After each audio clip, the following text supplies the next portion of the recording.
LaVar Christensen, Republican candidate for Congress in Utah's 2nd District. I'm grateful for the opportunity that UVSC provides for me to be able to talk to you directly as voters. As I travel throughout our very large district, which stretches from the state capital all the way to the eastern border of our state down to St. George, 16 counties, I guess the thing that saddens me the most, I don't get a chance to talk to each and every voter. The best part of serving the people is being with the people, and there's nothing I love more than being able to talk one-on-one and to meet people and to find out what goes on in their life, what they're concerned about, what their hopes and their dreams and their worries are, and how I can help. In today's world of contentious and even corrupt politics, I cannot help but hearken back continually to the vision of the founders at the outset of our nation. At the conclusion of the Constitutional Convention, a woman asked, "Why is Dr. Benjamin Franklin, what kind of a government, sir, have you given us?" He said to her, "A republic, ma'am, if you can keep it. It's always been fragile, and freedom's never been free." And I think also of John Adams, who said very wisely at the outset that our Constitution was made for a moral and a religious people, and that it's wholly inadequate to the government of any other. The founders looked down to the corridors of time to our day and beyond, and they asked that question, that fundamental question that lingers still. Can a people be trusted with so much liberty, with so much freedom? Will it be a blessing to future generations, or will it prove to be their undoing when you can have all that you want and more in a system of self-government? But they took that leap of faith because they knew then, and they believed, and time has proven it to be a true belief, and that is that the majority of American citizens can always be trusted to choose the right and do right.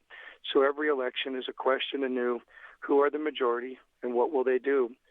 In this particular election, in the Utah 2nd Congressional District, your vote has never mattered more, counted more than it does this year.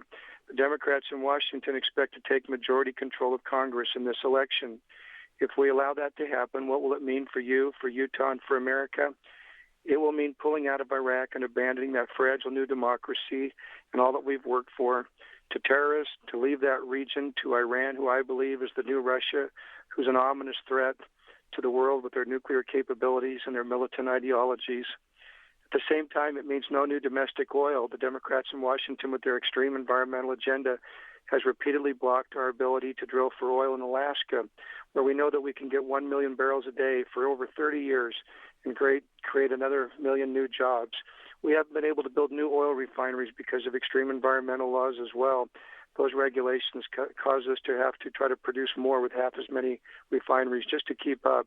Meanwhile, Cuba auctions off oil rights right under our noses, right off of our shore, but we've handcuffed ourselves. We can't drill off our own shores, or even here in Utah.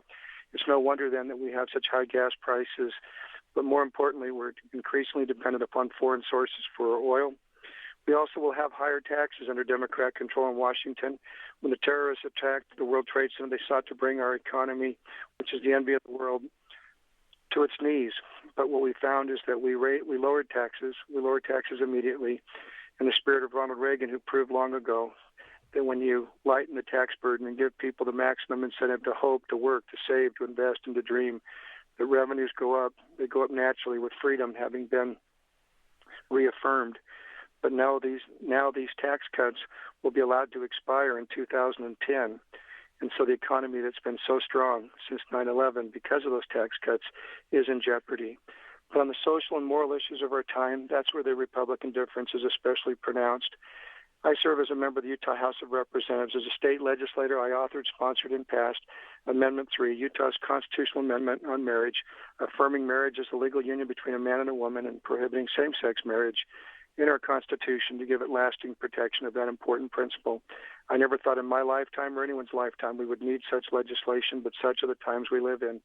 And not a single Democrat in the Utah State Senate would support that important legislation because the Democrat platform and ideology over time, as well-intentioned as the individual legislators are, and the same in Congress, that the platform of the National Democrat Party has clearly embraced same-sex marriage.